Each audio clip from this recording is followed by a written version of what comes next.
Hello, good morning. आज की class BTC fourth semester RSDC मनिया मऊ। आज का टॉपिक है विद्यालय संबंधी उपाय। कल के टॉपिक में तकनीकी एवं साथी संबंधों के बारे में चर्चा की थी कि विद्यालय में तकनीकी से बालक साथ रहकर कैसे अध्ययन करते हैं। वही इसी क्रम में विद्यालय संबंधी उपाय। तो विद्यालय संबंधी शैक्षिक गतिविधियों को आगे बढ़ाने के लिए कौन कौन से उपाय किए जाने चाहिए, उनके बारे में आज चर्चा करेंगे। तो साथी संबंधों के विकास की प्रक्रिया में विद्यालय की भूमिका सर्वप्रथम प्रमुख रूप से स्वीकार की जाती है, क्योंकि विद्यालय ही शिक्षा का मंदिर माना जाता है और विद्यालय से ही शिक्षा प्राप्त करके बालक एक भविष्य का निर्माण करता है। और ये भी कहा जाता है कि शिक्षा ही सर्वोपरि वो साधन है जिससे सब कुछ सीखा जा सकता है। तो वही बात कही गई है, साथी संबंधों के विषय की प्रक्रिया में विद्यालय की भूमिका सर्वप्रथम प्रमुख रूप से स्वीकार की जाती है। स्वास्थ्य साथी संबंधों के विकास हेतु विद्यालय व्यवस्था द्वारा निम्नलिखित उपाय किए जाने चाहिए। वो कौन कौन से उपाय हैं, उससे इस प्रकार हैं। फर्स्ट नंबर उपाय है आपका सामूहिक गतिविधियों की व्यवस्था। सामूहिक गतिविधियों की व्यवस्था हम कैसे और कब करते हैं, ये हम इस बारे में चर्चा करेंगे। कहने का मतलब है किसी भी कार्यक्रम को सामूहिक रूप से बालक एक दूसरे के साथ मिलकर कार्य करना पसंद करता है। प्राथमिक स्तर पर बालकों को सामूहिक कार्य करना अच्छा लगता है। बालक एक दूसरे के साथ मिलकर कार्य करना पसंद करते हैं। प्रत्येक बालक की यह इच्छा रहती है कि वह उसे कार्य करने के लिए उसके मनपसंद समूह में सम्मिलित किया जाए। इसीलिए विद्यालय में इस तथ्य को ध्यान में रखते हुए समूह का निर्माण करना चाहिए। समूह निर्माण की प्रक्रिया के अंतर्गत यह ध्यान रखना चाहिए कि बालकों की उसकी रुचि एवं इच्छा के समूह में रखा जाए, जिससे बालकों के मध्य स्वास्थ्य संबंधों का विकास संभव हो सके। बालकों के सीखने की गति में तीव्रता आएगी। तो कहने का मतलब है जो भी हम शैक्षिक कार्यक्रम कराते हैं तो सामूहिक गतिविधियों के द्वारा कराना चाहिए। नेक्स्ट पॉइंट आ जाता है पाठ्यक्रम। पाठ्यक्रम के बारे में चर्चा आ जाती है कि विद्यालय का तीसरा केंद्र माना जाता है। ये एडम स्मिथ ने 2 केंद्र बताए हैं, शिक्षक और शिक्षार्थी, और तीसरा जॉन डीवी ने पाठ्यक्रम को जोड़ा है। तो पाठ्यक्रम भी शिक्षा सहभागिता में अहम भूमिका का कार्य करता है। तो पाठ्यक्रम सहगामी क्रियाओं की व्यवस्था। विद्यालय में पाठ्यक्रम सहगामी क्रियाओं की व्यापक व्यवस्था होना चाहिए, जिससे बालक अपनी रुचि के अनुसार गतिविधियों का चयन कर सके। विविध गतिविधियों में उसको विविध समूहों के साथ कार्य करना होता है। इस प्रकार की स्थिति जो में उसके संबंध अनेक छात्रों में मधुर हो जाते हैं। कहने का मतलब है जो भी बालक कार्य सीखता है उस कार्य के अंतर्गत बालक सहपाठी पाठ्यक्रम के माध्यम से सब कुछ सीख जाता है। नेक्स्ट पॉइंट आ जाता है समानता का व्यवहार। प्रत्येक बालकों में समानता का व्यवहार होना चाहिए, ये शिक्षा सिखाती है। गुरु को प्रत्येक बालकों को एक समान देखना चाहिए। विद्यालय की वो व्यवस्था हो जिसमें सभी विद्यार्थी एक साथ कार्य करें और एक साथ समानता उनको देखने को मिले। नेक्स्ट पॉइंट आ जाता है सांस्कृतिक कार्यक्रमों की बात आ जाती है।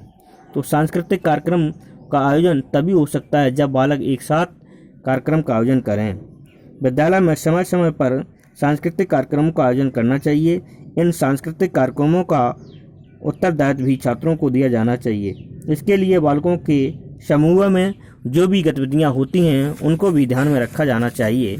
कहने का मतलब है पृथक दायित्व प्रदान करना चाहिए। हर बालक को एक अपनी जिम्मेदारी देना चाहिए जिस जिम्मेदारी के साथ कार्य कर सके। इसी प्रकार विविध सांस्कृतिक कार्यक्रमों में भी छात्र भाग लेने के अवसर प्रदान किए जाने चाहिए, जिससे छात्र एक दूसरे को समीप आएंगे तथा सांस्कृतिक एकता के आधार पर उनमें स्वास्थ्य संबंधों का विचार किया जाएगा।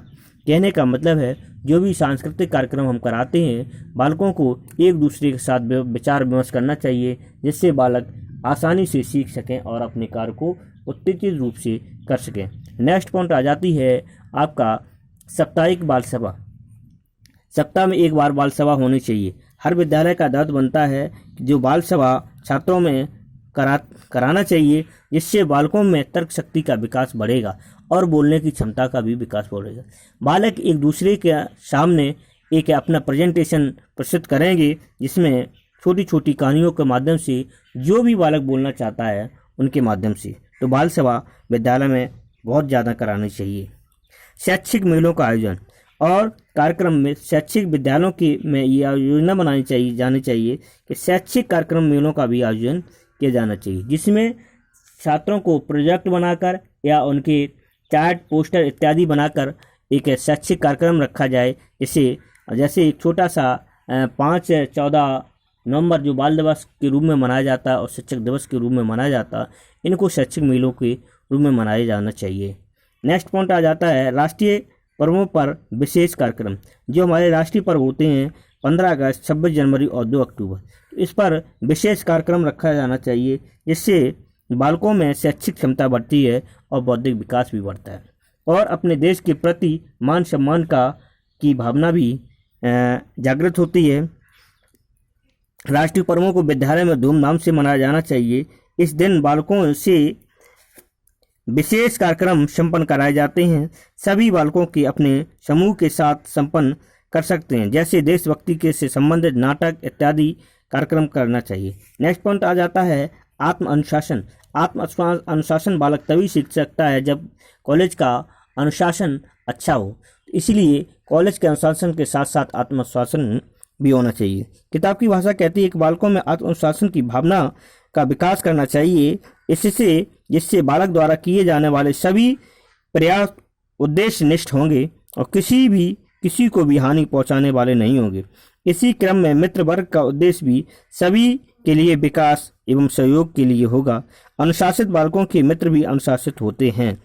अनुशासन की भावना से बालकों के जितने भी मित्र समूह होंगे उनमें अनुशासन की भावना पाई जाएगी। तो कहने का मतलब आत्म अनुशासन भी बहुत जरूरी होता है। नेक्स्ट पॉइंट आ जाता है विद्यालय एवं सामुदायिक सहयोग। विद्यालय में सामुदायिक सहयोग का मतलब है जैसे विद्यालय व्यवस्था में सामुदायिक सहयोग की अनिवार्य रूप से विकसित किए जाने चाहिए, क्योंकि इससे बालकों के साथी संबंधों के सर्वोत्तम विकास का प्रत्यक्ष संबंध। जैसे अभिभावक द्वारा विद्यालय में प्रत्येक कार्य में सहयोग किया जाना चाहिए, तो समुदाय सभी सदस्य संपर्क में आएंगे। सभी के द्वारा एकजुट होकर विद्यालय विकास के लिए का कार्य किया जाएगा, तो समुदाय के बालकों द्वारा भी आपस में सहयोग एवं मित्रता के भाव विकसित होंगे। कहने का मतलब है सहयोग तभी दिखाया जाएगा जब एक अध्यापक किसी कार्य को सहयोग करता है, तो अध्यापक के साथ जो भी स्टाफ विद्यालय में रहता है वो भी सहयोग करेगा, और उनको देखकर जो विद्यालय की बच्चों की मित्रता होती है वो भी सहयोग की भावना से, समुदाय की भावना से विद्यालय में कार्य करेंगे। लास्ट पॉइंट आ जाता है अभिभावक संघों का निर्माण। कहने का मतलब है अभिभावक जो हमारे होते हैं उनको भी विद्यालय संबंधी उपाय में जोड़ा गया है। कहने का मतलब सामान्य रूप से विद्यार्थियों की व्यवस्था को उचित रूप से संचालित करने के लिए माता, शिक्षक एवं संघ पिता एवं विद्यालय प्रबंध समिति का निर्माण किया जाता है। इन समितियों द्वारा विद्यालय की बैठक में भाग लिया जाता है। जब बालकों के माता पिता विद्यालय व्यवस्था से जुड़ते हैं तो उनमें भी विद्यालय सहायता के प्रति एक भावना देखी जाती है, जिसके अनुरूप उनमें मित्रता के भाव देखे जाते हैं। जब बालकों द्वारा यह देखा जाता है कि उनके माता पिता मित्रता की स्थिति है, तो उनमें भी मित्रता की भाव उत्पन्न होते हैं और अभिभावक की बालकों की मित्रता के साथ संबंधों में विकास स्वीकृति होती है। कहने का मतलब है जो भी हम अभिभावक संघों का निर्माण करते हैं तो केवल बालक को नैतिक शिष्टाचार और सामाजिक दृष्टि से सर्वांगीण विकास करने का कार्यक्रम किया जाता है। तो विद्यालय संबंधी आज उपाय बता दिए, 10 पॉइंट हैं। कल मैं बताऊंगा समाज एवं परिवार संबंधी उपाय। ओके, धन्यवाद।